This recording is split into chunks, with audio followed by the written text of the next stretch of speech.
Welcome back, folks. It is a wonderful Monday. I'm Josephine Sage, filling in for Chief Meteorologist Russ Pappas while he's gone. Let's jump right into the forecast. As we take a look at our weather headlines, we're expecting lots and lots of sunshine in the next about 24, even 48 to 72 hours, at least until the end of the work week, where then maybe we're expecting a little bit of some rainfall moving on in, but not a lot, and our models don't necessarily match up with that quite yet. We'll keep tracking that storm from the northwest coast. We're also looking at possible record-breaking temperatures as we get into tomorrow. That's right, it's definitely going to be a little bit on that warm side of things. So today, even if you're feeling a little bit hot, tomorrow you might want to wear some shorts, maybe bring some short sleeves to work as well, because it's going to be cool in that morning time, but then those afternoon hours, because even maybe hop up into those upper 70s and definitely those 80s in those later afternoon hours. Also, our last freeze is usually April 22nd, so hopefully these warmer temperatures stick around until then, but we still have that slight chance for those cooler temperatures to roll on in one last time. Our almanac will show us that again, our high tomorrow, we're looking at 82, folks, instead of our typical 65. Our record high is 84 from back in 2012, but we still have that chance for those temperatures to rise and get above that 84-degree range, especially with this very big high pressure ridge that's hanging on out over us. Our low tomorrow looking at 45 instead of our typical 37, so 100% on that warmer side of things compared to what we're typically used to. And I do want to chat about our temperatures that we're getting down to tonight. Like I said, 45 in Grand Junction, 40 in Montrose, and in all of those areas that are typically on that cooler side of things. 39 in Glenwood Springs, 35 in Carbondale, 36 in Aspen. Gunnison is really that only area that's going to get into closer to that sub-freezing range and have that freeze happen again. We'll notice that all these areas that are typically cooler are actually going to stay on that warmer side of things for the foreseeable future.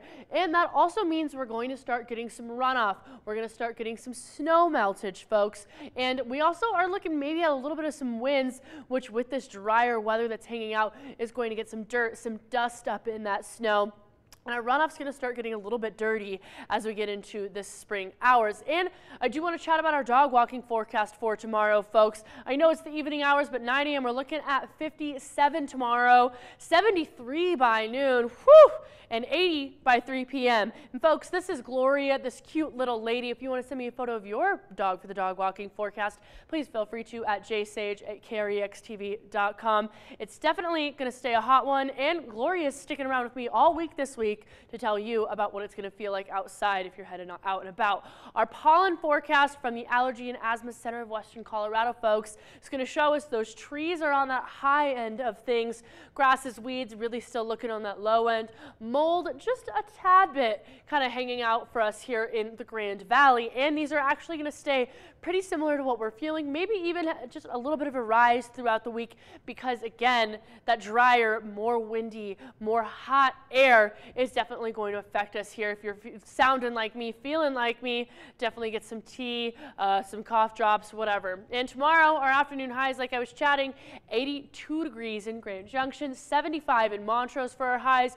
These other areas even popping up into those 60s, those 70s in Glenwood Springs as well. And like I was saying, high pressure system hanging on out. This low pressure system followed by maybe a little bit of a chance for some precipitation is what we might be looking at for Thursday and Friday, but we're still watching those models. We'll take a look here. That as we kind of get through this, this is that really, really high pressure ridge that I was chatting about. It's going to move on in. It's going to shift these warmer temperatures over.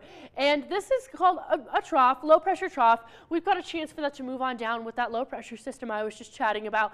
And that means cooler temperatures are involved. That means precipitation is involved. And as that moves on down, we've got that chance for rain. It's really just going to stay warm rain, though, because I do want to chat about our extended forecast. As we take a look here, folks, we're going to notice the coolest temperature this week is going to be 61 for that high and 41, 36 for those lows come the end of the work week and the weekend. So it's not really a cold front, it's just that low pressure system associated with a little bit of some unsettled weather. So you'll notice throughout the mid-work week, we're hanging out in those 80s, Montrose hanging out in those mid-70s, and maybe even those 50s come the end of the work week. So maybe keep your rain jacket out, but spring is sprung, Western Slope.